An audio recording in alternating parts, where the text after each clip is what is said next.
ಮಂಡ್ಯ ಲೋಕಸಭಾ ಕ್ಷೇತ್ರದಲ್ಲಿ ಮೈತ್ರಿ ಅಭ್ಯರ್ಥಿ ಯಾರು? ಈ ಪ್ರಶ್ನೆಗೆ ಇನ್ನೂ ಕೂಡ ಉತ್ತರ ಸಿಕ್ಕಿಲ್ಲ. ಬಿಜೆಪಿ ಮತ್ತು ಜೆಡಿಎಸ್ ಮೈತ್ರಿ ಅಭ್ಯರ್ಥಿಯಾಗಿ ಕುಮಾರಸ್ವಾಮಿ ಅವರು ಕಣಕ್ಕಿಳಿತಾರಾ? ಇನ್ನೂ ಫೈನಲ್ ಆಗಿಲ್ಲ.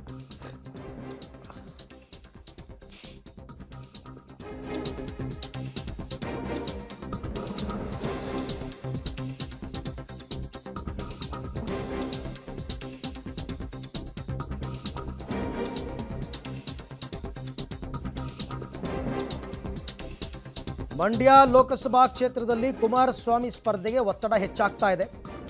ಬಿಜೆಪಿ ಹೈಕಮಾಂಡ್ ಜೊತೆ ಚರ್ಚೆಯ ಬಳಿಕ ಸ್ಪರ್ಧೆ ಬಗ್ಗೆ ನಿರ್ಧಾರ ಮಾಡ್ತಾರಂತೆ. ಅವರೀಗ ಸಂದೇಶ ಕಳಿಸಿದ್ದಾರೆ, ನಾನು ಸ್ಪರ್ಧೆ ಮಾಡೋದು ಇನ್ನೂ ಫೈನಲ್ ಆಗಿಲ್ಲ. ಮಂಡ್ಯದಿಂದ ಸ್ಪರ್ಧೆಯ ಡಿಮ್ಯಾಂಡ್ಗೆ ಕಾಲವೇ ಉತ್ತರ ಕೊಡುತ್ತೆ. ಮಂಡ್ಯದಲ್ಲಿ ಒಬ್ಬ ಕಾರ್ಯಕರ್ತ ನಿಂತರೂ ಗೆಲ್ತಾನೆ, ಅನಿವಾರ್ಯತೆ ಬಿದ್ದರೆ ಮಾತ್ರ ನಾನು ಸ್ಪರ್ಧೆ ಮಾಡ್ತೀನಿ ಅಂತ ಅವರು ಈಗ ಜೆ ಡಿ ಎಸ್ನ ಕಾರ್ಯಕರ್ತರಿಗೆ ಸಂದೇಶವನ್ನು ರವಾನೆ ಮಾಡಿದ್ದಾರೆ. ಬಟ್ ಮಂಡ್ಯದಲ್ಲಿ ನೀವೇ ಬನ್ನಿ ಅಂತ ಕುಮಾರಸ್ವಾಮಿ ಅವ್ರನ್ನ ಕರೀತಾ ಇದ್ದಾರೆ. ಅನಿವಾರ್ಯತೆ ಇದ್ದರೆ ಮಾತ್ರ ನಾನು ಸ್ಪರ್ಧೆ ಮಾಡ್ತೀನಿ, ಯಾಕೆಂದರೆ ಅಲ್ಲಿ ಇನ್ನೊಂದು ಕಗ್ಗಂಟಿದೆ. ಈಗ ಹಾಲಿಯಲ್ಲಿ BJP ಬೆಂಬಲಿತ ಸಂಸದರಿದ್ದಾರೆ, ಸುಮಲತಾ ಅಂಬರೀಷ್ ಅವ್ರಿಗೆ ಮೊನ್ನೆನೂ ಹೇಳಿದ್ರು, ನಾನು ಸ್ಪರ್ಧೆ ಮಾಡೋದಾದರೆ ಮಂಡ್ಯದಿಂದನೇ ಸ್ಪರ್ಧೆ ಮಾಡ್ತೀನಿ, ಇನ್ನೆಲ್ಲೂ ಮಾಡಲ್ಲ ಅಂತ. ಕುಮಾರಸ್ವಾಮಿ ಬಂದು ನನಗೆ ಕೊಟ್ಬಿಡಿ ಅಂತಂದರೆ ಹೆಂಗಾಗುತ್ತೆ? ಸ್ವಲ್ಪ ಅದಕ್ಕೋಸ್ಕರನೇ ಕುಮಾರಸ್ವಾಮಿ ಅವರು ಮೊನ್ನೆನೂ ಹೇಳಿದರು, ನಾನು ಬೇಕಾದ್ರೆ ಸುಮಲತಾ ಜೊತೆನೂ ಮಾತನಾಡ್ತೀನಿ, ನನಗೇನು ಅವ್ರ ದ್ವೇಷಿ ಅಲ್ಲ, ನನಗೇನು ಅವ್ರ ಶತ್ರು ಅಲ್ಲ, ಅವ್ರ ಜೊತೆ ಬೇಕಾದ್ರೂ ಮಾತಾಡ್ತೀನಿ ಅಂತ. ಇವತ್ತು ಒಂದು ಕಡೆ ನರೇಂದ್ರ ಮೋದಿ ಅವರ ಒಂದು ಇಮೇಜ್ ಬೇರೆ ಒಂದು ಭಾಗ BJP ಪಕ್ಷಕ್ಕೆ, ಈ ಮೈತ್ರಿ ಪಕ್ಷಕ್ಕೂ ಸಹ ಎರಡು ಪಕ್ಷಗಳಿಗೆ.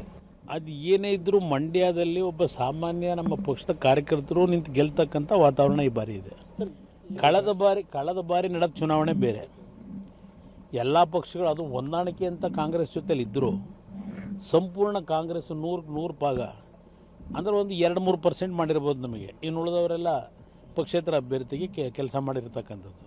BJP, ಕಾಂಗ್ರೆಸ್ಸು, ಅಲ್ಲಿಂದ ರೈತ ಸಂಘ ಎಲ್ಲ ಒಟ್ಟಾಗಿ ಕೆಲಸ ಮಾಡಿದರು. ಈ ಬಾರಿ ಆ ಪರಿಸ್ಥಿತಿ ಇಲ್ಲ. ಅಲ್ಲಿ BJPನಲ್ಲಿ ಇರ್ತಕ್ಕಂಥ ಹಲವಾರು ಪ್ರಮುಖರಲ್ಲೂ ನಾವು ಹೊಂದಾಣಿಕೆ ಮಾಡಿ ಹೋಗಬೇಕು ಅಂತಕ್ಕಂಥ ನಿರ್ಧಾರಗಳು ಸ್ಥಳೀಯವಾಗಿ ಮಾಡ್ಕೊಂಡಿದ್ದಾರೆ. ಈ ಬಗ್ಗೆ ಮತ್ತಷ್ಟು ಮಾಹಿತಿ ನನ್ನ ಕೊಲೀಗ್ ಶ್ರೀನಿವಾಸ್ ಅವರಿಂದ ಪಡೆಯೋಣ. ಶ್ರೀನಿವಾಸ್, ಈಗ ಮಂಡ್ಯದ ವಿಚಾರಕ್ಕೆ ಬರೋದಾದರೆ ಮೊದಲು ಕುಮಾರಸ್ವಾಮಿ ಅವರು ದೇವೇಗೌಡರು ಒಂದು ತೀರ್ಮಾನ ಬರಬೇಕು, ಸ್ಪರ್ಧೆ ಮಾಡಬೇಕಾ ಬೇಡವಾ ಅಂತ. ಆಮೇಲೆ ಬೇಕಾದ್ರೆ BJP ಜೊತೆ ಅದನ್ನು ಮಾತುಕತೆ ಆಡ್ಬೋದು. ಆ ನಿಟ್ಟಿನಲ್ಲಿ ಏನೂ ತೀರ್ಮಾನನೇ ತಗೊಂಡಿಲ್ಲ ಇವರು, ಬರೀ ಕಾರ್ಯಕರ್ತರು ಮಾತ್ರ ಡಿಮ್ಯಾಂಡ್ ಮಾಡ್ತಾ ಇದ್ದಾರೆ, ನೀವು ಬಂದು ಸ್ಪರ್ಧೆ ಮಾಡಿ ಅಂತ ಅಲ್ವಾ?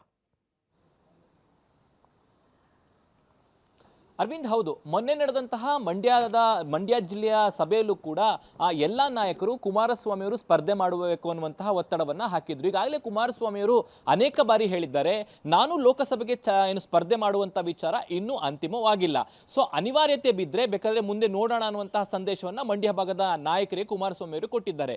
ಯಾಕೆ ಅನ್ನೋಂಥದ್ದಾದರೆ ನಿರ್ಧಾರ ತೆಗೆದುಕೊಳ್ಳೋಕ್ಕಾಗೋದಿಲ್ಲ ಅಂದರೆ, ಈಗ ಅಲ್ಲಿ ಸುಮಲತಾ ಅಂಬರೀಷ್ ಅವರು BJPಗೆ ಬೆಂಬಲವನ್ನು ಕೊಟ್ಟಿದ್ದಾರೆ.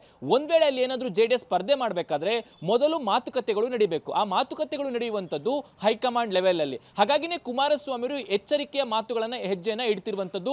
ಮೊನ್ನೆ ಅಷ್ಟೇ ಕುಮಾರಸ್ವಾಮಿ ಅವರು ಮಾತನಾಡ್ತಿದ್ರು, ನಾವು ಸುಮಲತಾ ಅವರ ಜೊತೆ ಕೂಡ ಮಾತನಾಡಿಕೆ ಸಿದ್ಧ ಅನ್ನುವಂಥದ್ದು. ಹಾಗಾಗಿನೇ ಮಂಡ್ಯ ಭಾಗದ ನಾಯಕರಿಗೆ ಕುಮಾರಸ್ವಾಮಿ ಅವರು ಸ್ಪಷ್ಟ ಮಾತುಗಳೇ ಹೇಳಿದ್ದಾರೆ, ನಾನು ಸ್ಪರ್ಧೆ ಮಾಡಬೇಕಾದ್ರೆ ಅಂತಿಮವಾಗಿ ದೇವೇಗೌಡರು ನಿರ್ಧಾರವನ್ನ ಮಾಡಬೇಕು, ಅದರ ಜೊತೆಗೆ BJP ಹೈಕಮಾಂಡ್ ಜೊತೆಗೂ ಕೂಡ ನಾವು ಚರ್ಚೆಯನ್ನ ಮಾಡಬೇಕು. ಯಾಕಂದ್ರೆ ಆ ಒಂದು ಸ್ಥಾನ ಯಾರಿಗೆ ಹಂಚಿಕೆ ಆಗಬೇಕು ಅನ್ನುವಂಥದ್ದು BJP ಹೈಕಮಾಂಡ್ ಜೊತೆ ಚರ್ಚೆ ಆಗಬೇಕು. ಹಾಗಾಗಿನೇ BJP ಹೈಕಮಾಂಡ್ ಜೊತೆ ಮಾತುಕತೆಯ ಬಳಿಕವೇ ಯಾರು ಸ್ಪರ್ಧೆ ಮಾಡಬೇಕು ಅನ್ನುವಂಥದ್ದು ಅಂತಿಮ ಆಗುತ್ತೆ. ಅಲ್ಲಿವರೆಗೂ ಎಲ್ಲರೂ ಸಮಾಧಾನದಿಂದ ಇರಬೇಕು ಅನ್ನುವಂಥ ಮಾತುಗಳನ್ನ ಕುಮಾರಸ್ವಾಮಿ ಅವರು ಹೇಳಿದ್ದಾರೆ. ಇದ್ರ ಜೊತೆಗೆ ಅಲ್ಲಿ ನಾನೇ ಸ್ಪರ್ಧೆ ಮಾಡಬೇಕು ಅನ್ನುವಂಥದ್ದಿಲ್ಲ, ಕೇವಲ ಕಾರ್ಯಕರ್ತರು ನಿಂತರೂ ಕೂಡ ಗೆಲ್ಲುವಂತ ಪರಿಸ್ಥಿತಿ ಮಂಡ್ಯದಲ್ಲಿದೆ. ಹಾಗಾಗಿ ನನ್ನ ಸ್ಪರ್ಧೆಗೆ ಒತ್ತಡ ಜಾಸ್ತಿ ಬೇಡ ಅನ್ನುವಂತಹ ಒಂದಿಷ್ಟು ಮಾತುಗಳನ್ನ ಕುಮಾರಸ್ವಾಮಿ ಅವರು ನಾಯಕರಿಗೆ ಹೇಳಿದ್ದಾರೆ. ಹಾಗಾಗಿ ಅಂತಿಮವಾಗಿ ದೇವೇಗೌಡರ ತೀರ್ಮಾನ ಒಂದು ಕಡೆ ಆದ್ರೆ, ಮತ್ತೊಂದು ಕಡೆ BJP ಹೈಕಮಾಂಡ್ ಸುಮಲತಾ ಅವರ ಮನವನ್ನು ಒಲಿಸಬೇಕು, ಟಿಕೆಟ್ ಅನ್ನ JDSಗೆ ಬಿಟ್ಕೊಡ್ಬೇಕು. ಸೊ ಇದೆಲ್ಲ ಪ್ರಕ್ರಿಯೆಗಳು ಆದ ಬಳಿಕವೇ ಮಂಡ್ಯದಲ್ಲಿ ಕುಮಾರಸ್ವಾಮಿ ಅವರ ಸ್ಪರ್ಧೆ ಆಗುತ್ತಾ ಇಲ್ವಾ ಅನ್ನುವಂಥದ್ದು ಒಂದು ಚಿತ್ರಣ ನಮಗೆ ಸಿಗುತ್ತೆ. Arvind. Okay Srinivas, thank you, ತಮ್ಮೆಲ್ಲ ಮಾಹಿತಿಗಾಗಿ ಧನ್ಯವಾದ. ಸೊ ಇದು ಕೂಡ ಆಮೇಲೆ ಅಲ್ಟಿಮೇಟ್ಲಿ ಕುಮಾರಸ್ವಾಮಿಯವರ ಮಾತಿನ ಸೂಕ್ಷ್ಮ ಅರ್ಥ ಮಾಡ್ಕೊಳ್ಳಿ. ಮಂಡ್ಯದಲ್ಲೊಬ್ಬ ಸಾಮಾನ್ಯ ಕಾರ್ಯಕರ್ತರಂತರೂ ಗೆಲ್ತಾನೆ ಅಂದ ಮೇಲೆ ನಾನು ಯಾಕೆ ನಿಲ್ಲಬೇಕು ಅಂತಲೂ ಇರ್ಬೋದು.